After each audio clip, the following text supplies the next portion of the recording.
Welcome, students. Today we're going to talk about a virtue and about the intellectual virtues specifically. Hopefully, this will help you to think carefully about your thinking and make you a stronger thinker. By talking about the intellectual virtues, we are shifting our attention away from short-term, in-the-moment critical thinking skills and instead focusing on long-term, deep character traits that will make you into a lifelong pursuer of wisdom.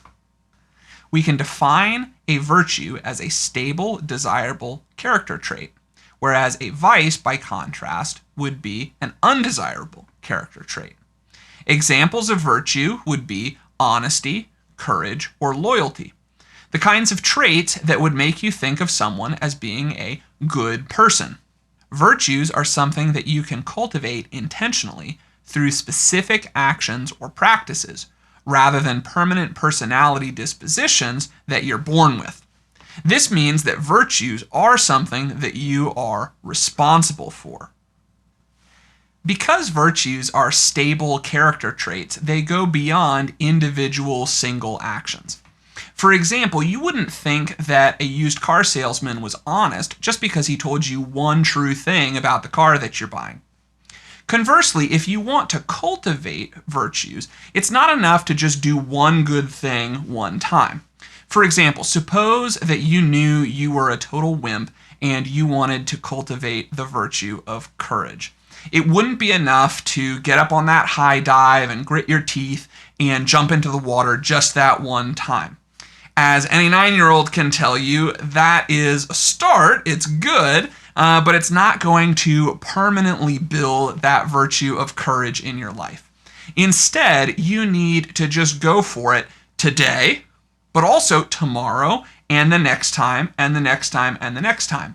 By the end of the summer, you'll be doing cannonballs with the best of them. While people frequently think of virtues as limited to moral or ethical character traits, the same way of thinking can also be applied to intellectual character traits. An intellectual virtue would simply be a stable character trait that helps someone think more clearly. For example, you may have noticed that some of your friends have a knack for staying calm in difficult circumstances. The military, of course, recognizes the value of this character trait, and they've invested a ton of money in training programs and techniques to help their soldiers cultivate it. We could call this the virtue of being level-headed. And you don't need to be a soldier to recognize how useful it can be in difficult circumstances, especially in conversations with people that you disagree with. We can also talk about the virtue of being inquisitive. An inquisitive person likes to ask questions and doesn't mind putting forth some effort to answer those questions by reading or hunting for answers in conversation. Without being inquisitive, it's easy to just shrug your shoulders and put forth the minimum effort when the process of learning gets hard. But an inquisitive person will instead persist and ask those questions and look for avenues to get those answers. They're not just going to give up. You may think of humility as just a moral or ethical virtue, but it has intellectual consequences as well. A humble person knows that he doesn't know everything.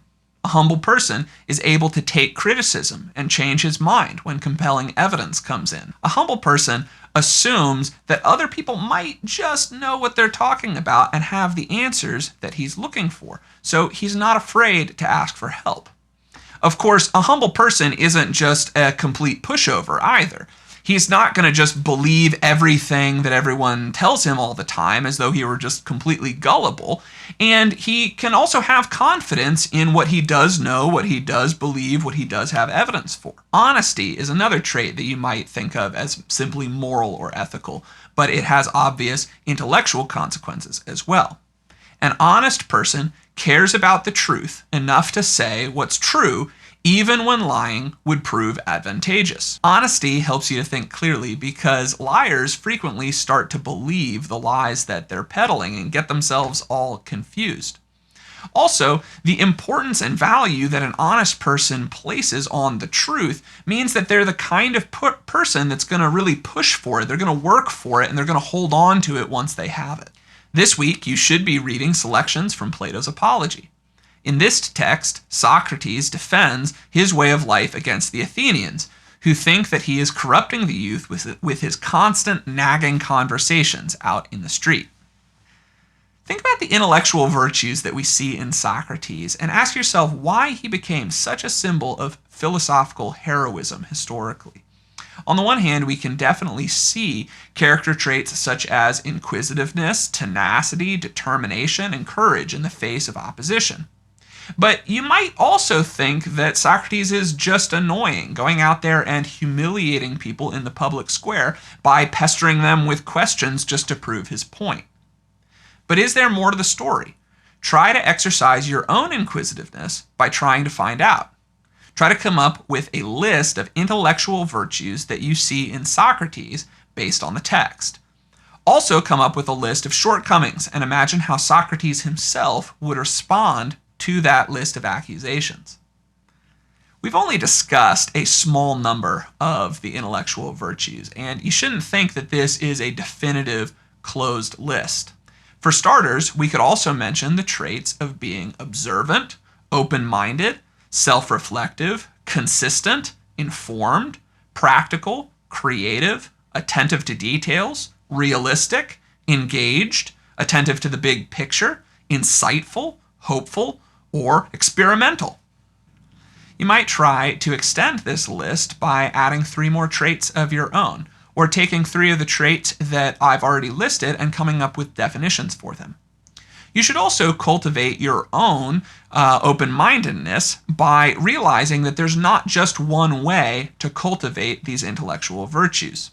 A wide variety of practices can cultivate different character traits, such as sketching, study, social networking, journaling, experimentation, confession, or writing. Consider a trait that you think you might do better at, and identify a specific practice that you can put into place right now, today, that would help you to start slowly growing over time. Of course, it's not a competition, and there's always room for growth.